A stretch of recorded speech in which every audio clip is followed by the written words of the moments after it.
Sir చెప్పండి, గతంలో parliament ఎన్నికలు మీరు తనతో పోటీ పడ్డారు, తను మీతో పోటీ పడ్డారు. తర్వాత ఆ పార్లమెంట్ ఎన్నికలు అయిపోయిన తర్వాత మాధవిలత గారు కనపడలేదు. మళ్ళీ ఇప్పుడు తన వాయిస్ను పెంచుతున్నారు. ఎందుకోసం అంటారు? ఏం లేదు, ఇప్పుడు జూబ్లీ హిల్స్ ఎన్నికలు రాబోతున్నాయి. దాన్ని దృష్టిలో పెట్టుకొని, ఆ ఉప ఎన్నికలను దృష్టిలో పెట్టుకొని ఇవాళ ఆమె రాజకీయం మొదలుపెట్టింది. నేను ఒక్క మాట చెప్తున్నా మధు, ఆమె ఎలాంటి నాయకురాలంటే ఈ హైదరాబాద్కు కేవలం మత ఘర్షణలు ఎట్లా జరగాలి, ఎట్లా రెచ్చగొట్టాలి, ఎట్లా రెండు మతాల మీద కానీ రెండు వర్గాల మీద కానీ ఎట్లా వాళ్ళ లోపల ఒక విద్వేషాలను రెచ్చగొట్టాలి అన్నది ఆమె అభిమతం.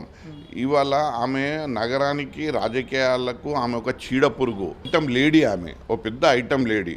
ఆమెకు నేను చెప్తున్నా, దీన్ని నేను ఐటమ్ లేడీ అని ఎందుకు అంటున్నా అంటే రాజకీయాల లోపల విషయాన్ని అర్థం చేసుకొని రాజకీయ కోణంలో మాట్లాడాలి. కానీ ఆమె ఏం చేస్తుందంటే రెచ్చిపోయి ఏదో అక్కడ ఊగిపోతుంటుంది. దేశంలో రాష్ట్రంలో ఈమె మీదికే నుంచి ఈమెని అన్ని భుజం మీద మోస్తున్నట్టు, ఏదో జరిగిపోతున్నట్టు, ఏదో ఈమె అడ్డుకున్నట్టు.